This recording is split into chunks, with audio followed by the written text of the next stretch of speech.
Hi everybody, it's David from Doctors of Running, and today I wanted to talk about two of my most versatile shoes for this year, 2023.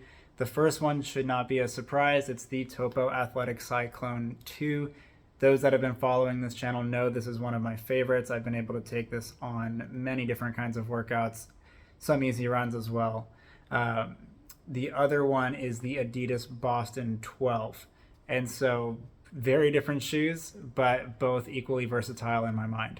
And so I want to compare them, contrast them, and go into why I find them to be two of my favorite versatile shoes of the year.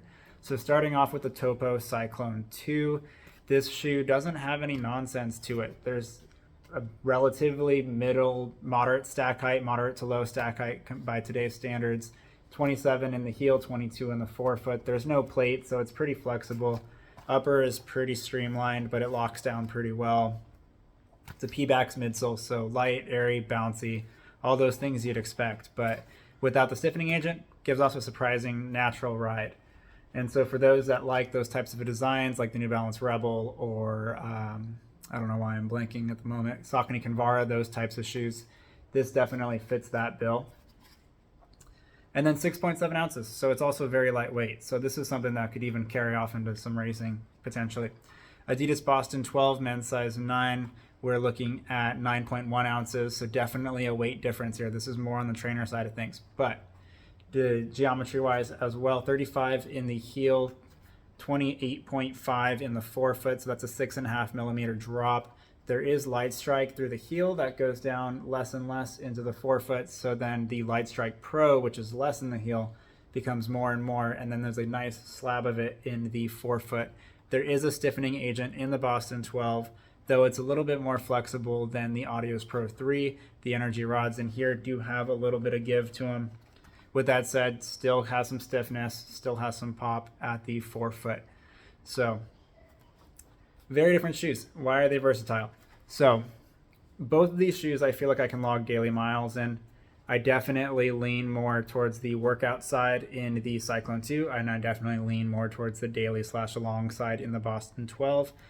But this is a very light, very nimble shoe being the Cyclone 2. I've been able to take this on track workouts, road workouts, hill repeats, and then anything where I have to warm up, cool down, get to and from the place that I'm going to. This has been a very solid Swiss Army knife shoe for me. Both of these shoes are shoes that I would potentially select if I only had one shoe to travel with. But this one definitely leans on the faster end of things. I can definitely log daily mileage, but I prefer to run faster in the Cyclone 2. When we look at the Boston 12, it's stacked up a little bit more. The midsole and the heel is definitely firmer than the Cyclone 2. The Cyclone 2, even though it's lower, that P-Bax does have some give to it. It's kind of soft and bouncy, airy. And then when we look at the Boston 12, the forefoot experience is actually somewhat similar, but it has more rigidity in the Boston 12, and so you kind of get a little bit more of a poppy, rolly feel in the Boston 12.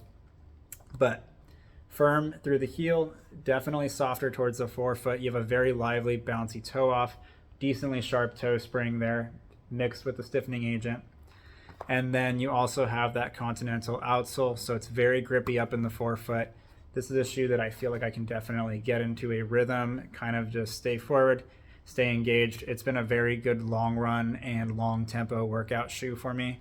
And so if I know I'm going to be traveling and I know I'm in the middle of a marathon block and I'm going to be doing a daily run, potentially a long run, long workout tempo, Boston 12 definitely hits all of those targets for me. At top end speed, probably not my top choice. It can turn over pretty well, but I think this is a shoe that I really don't want to go much faster than 10K pace in. Whereas in the Topo Cyclone 2, I can go and do 400s on the track in this. Like, I've definitely ripped legitimate speed workouts in the Cyclone 2, where if I'm working on speed, I haven't really done that as much in the Boston 12. So if I know I'm going to be running over 15 miles, I'm going to be doing some long tempo runs, and it's just going to be me on the road for a while, Boston 12 is going to be my choice from a versatility standpoint. Also feels good at daily paces, but again, I kind of like to be a little bit quicker, but it gets the job done for daily mileage as well. So Cyclone 2, same thing. feels pretty smooth at daily paces, but it really likes to go quick. And so I find that if I'm going to be on the track, I'm going to be doing hill repeats, I'm going to be doing something along those lines, I'm going to be going Cyclone 2. If I'm going to be focused more on the longer end of things with long run mileage, tempos, fartleks, longer fartleks, those types of things, I'm going to go with the Adidas Boston 12. So those are two of my most versatile shoes for the year.